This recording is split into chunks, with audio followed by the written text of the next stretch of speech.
यानी हम सब अभी तक जो मैथ पढ़ चुके हैं ना 9th का 1.1 चैप्टर है ना, जिसमें हम सब सवाल नंबर 1, सवाल नंबर 2 और सवाल नंबर 3 हम सब सवाल कर चुके हैं।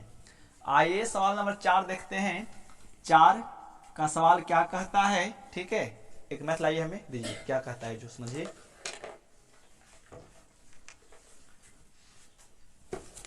समझ नहीं आएगा है ना, सवाल देखेंगे ध्यान से, ठीक है।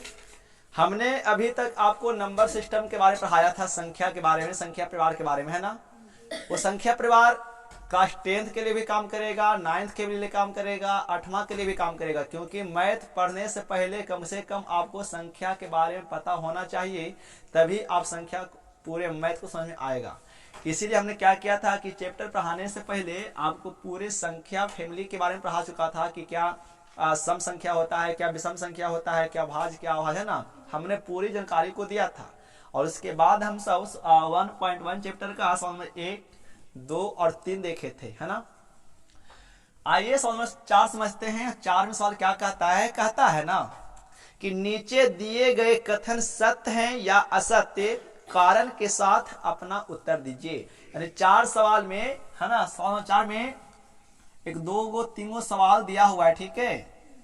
वह सवाल, वह कथन जो दिया गया है, वह कथन क्या सत्य है क्या असत्य है, आपको ये पता करना है। आखिर सत्य है तो क्यों सत्य है, और असत्य है तो क्यों असत्य है, कारण के साथ आपका अपना आंसर देना है, ठीक है। चलिए आते हैं, समझते हैं सवाल नंबर 1 क्या है, ठीक है। कहता है कि प्रत्येक प्राकृत संख्या एक पूर्ण संख्या होती है क्या, है ना। यानी सवाल क्या बोला कि प्रत्येक, है ना, प्रत्येक प्राकृत संख्या, प्रत्येक प्राकृत संख्या क्या एक पूर्ण संख्या है ना। आपको ये बताना है।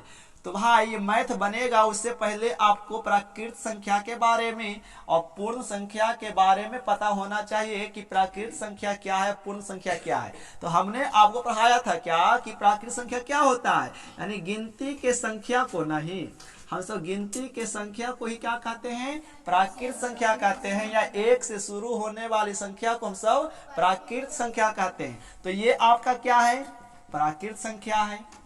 आइए पूर्ण संख्या क्या होता है, हमने आपको कहा था कि जब प्राकृत संख्या के आगे 0 लगा देते हैं, या आप इसे ऐसे भी कह सकते हैं कि जब हम 0 से लिखना शुरू करते हैं तो वह संख्या क्या कहलाता है, हाँ, पूर्ण संख्या कहलाता है। तो क्या प्रत्येक प्राकृत संख्या पूर्ण संख्या होगा। देखिए तो प्राकृत संख्या में भी कौन आ रहा है, प्राकृत में 1 आ रहा है, तो कहा पूर्ण में भी 1 आ रहा है ना।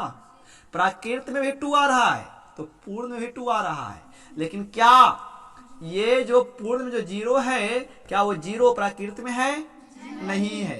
तुम सब क्या बोलेंगे, असत है, सत्य है। सर जी प्राकृत शुरू कहां से, 1 से, पूर्ण शुरू कहां से। सवाल आपको क्या बोला कि क्या सभी प्रत्येक संख्या पूर्ण होगा। तो जो प्राकृत संख्या का परिवार है वह क्या पूर्ण संख्या में नहीं आ रहा है, आ रहा है। सवाल आपसे ये ना बोला कि प्रत्येक पूर्ण प्राकृत होगा, बल्कि सवाल क्या बोला, प्रत्येक प्राकृत पूर्ण होगा। जो प्राकृत का परिवार है क्या वो परिवार पूर्ण में आ रहा है, तो आ रहा है। प्राकृत का परिवार 1, 2, 3, 4, 5, 6, क्या वही परिवार पूर्ण में भी आ रहा है ना, 1, 2, 3, 4, 5, है ना। तो क्या है जी, यह कथन सत्य है। क्यों सत्य है भाई, कि प्राकृत संख्या का समूह पूर्ण संख्या में सम्मिलित हो जाता है या आता है, इसीलिए प्रत्येक प्राकृत संख्या पूर्ण संख्या होगा। लेकिन सवाल ऐसा रहता कि क्या कि प्रत्येक पूर्ण, धन जी अभिनंदन देखो तुम जी, सवाल आएगा क्या कि प्रत्येक पूर्ण संख्या प्राकृत होगा। यदि सवाल आ गया, कोई पूछा आपसे क्या कि है ना प्रत्येक पूर्ण प्राकृत होगा, तो नहीं होगा, क्योंकि पूर्ण में 0 आता है और प्राकृत में 0 नहीं आता है। हाँ, 1 तो आवेगा, यानी 1 पूर्ण में भी है, 1 प्राकृत में भी है, लेकिन 0 केवल पूर्ण में है, प्राकृत में नहीं है। तो प्रत्येक पूर्ण प्राकृत नहीं होगा, लेकिन प्रत्येक प्राकृत क्या होगा, पूर्ण होगा। तो सवाल यही था ना कि क्या प्रत्येक प्राकृत एक पूर्ण संख्या है, तो हाँ है, यह कथन क्या है, सत्य है ना। तो लिखिए आंसर इसका पहला का हो गया ना। तो बस कल इसमें यही लिखना था कि हाँ यह कथन सत्य है क्योंकि प्राकृत संख्या का समूह किस में आता है, पूर्ण संख्या में आता है। ठीक है जी, चलिए आते हैं समझते सवाल नंबर 2 क्या कहता है। सवाल 2 कहता है ना कि प्रत्येक पूर्णांक एक पूर्ण संख्या होती है। सवाल 2 बोला कि क्या प्रत्येक पूर्णांक संख्या एक पूर्ण संख्या होती है। तो इससे पहले आपको यह समझना होगा कि पूर्णांक संख्या क्या, और अब यह समझे पूर्ण संख्या क्या होता है। सर जी पूर्णांक का मतलब पूरा अंक है ना, जब नंबर रेखा पे है ना जी, जब नंबर लाइन पे बीच में 0 होता है, 0 से इधर दाएं और संख्या प्लस में होता है और इधर संख्या माइनस में होता है। यानी 0 के बाद 1 होगा, 2 होगा, 3 ऐसे कर करके इन्फिनिटी तक, और बल्कि 0 से छोटा क्या होगा तो -1 होगा, -2 होगा, -3 होगा, कहाँ तक, माइनस इन्फिनिटी तक। तो देखिए ना अब पूर्ण में क्या होता है, पूर्ण में क्या होता है तो शुरू 0 से होता है, 1 2 3 4। तो बताइए हमें क्या प्रत्येक पूर्णांक संख्या है ना, कहा कि प्रत्येक पूर्णांक संख्या एक पूर्ण संख्या होगा। क्या प्रत्येक पूर्णांक संख्या एक पूर्ण संख्या होगा। 0 से इधर तो पूर्ण में आ रहा है, लेकिन क्या 0 से इधर वाली संख्या पूर्ण में आ रहा है। अब पूर्ण में खाली संख्या कहाँ से होता है, बस, और जबकि पूर्णांक संख्या प्लस वाला भी होता है और माइनस वाला भी होता है। तो इसका मतलब क्या होगा कि प्रत्येक पूर्णांक संख्या एक पूर्ण संख्या नहीं होता है, क्योंकि पूर्णांक संख्या का समूह पूर्ण संख्या में नहीं आता है। कोई दिक्कत, इसीलिए क्या करेंगे, यह लिखेंगे यह कथन क्या है, असत्य है, क्योंकि पूर्णांक संख्या का समूह पूर्ण संख्या में सम्मिलित नहीं होता है। बस इसका हो गया आंसर। कोई दिक्कत, लिखिए। चलिए समझते हैं सवाल नंबर 3 क्या कहता है ना, वो ध्यान से देखिए। कहता है सवाल नंबर 3 क्या है, कहां गया जी, हाँ प्रत्येक परिमेय संख्या एक पूर्ण संख्या होती है।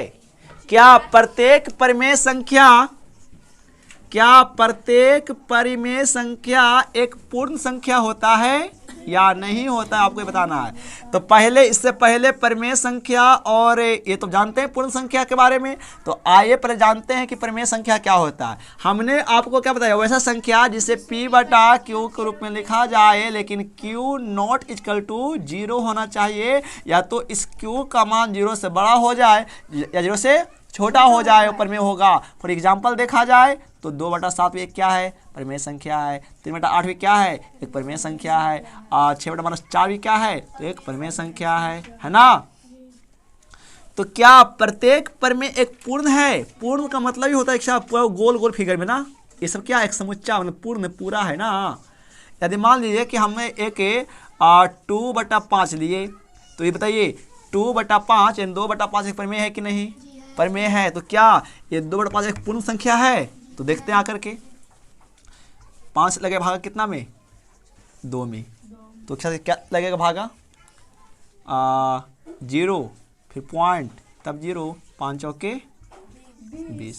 क्या बताइए 0.4 एक पूर्ण संख्या है क्या, पूर्ण है, मतलब ये पूरा अंक है, नहीं पूरा अंक है, ये पॉइंट में ना गया, पॉइंट में आ गया। तो क्या 0.4 एक पूर्ण संख्या होगा, तो यानी यहाँ तो परिमेय बन रहा है, लेकिन ये इसका जब भाग लगाए तो कितना आया 0.4, तो ये एक पूर्ण संख्या, क्योंकि पूर्ण होता है कौन रूप में, 0, मतलब समुच्चय समुच्चय अंक जो पूर्ण होता है, तो 0 समुच्चा है, 1 समुच्चा है ना, 2 समुच्चा है, 3 समुच्चा है, लेकिन समुच्चा है ये पॉइंट में आवाल है, मतलब बटा ग्रुप में आवाल है ना जी, इसीलिए पूर्ण संख्या नहीं है। यानी हम क्या कह सकते हैं कि प्रत्येक परिमेय संख्या एक पूर्ण संख्या नहीं होती है। कोई दिक्कत, चलिए लिखिए, तो बस आंसर हो गया है ना। तो ये पाठ आपका समाप्त होता है अब, ठीक है, तो मिलेंगे अगला पाठ में।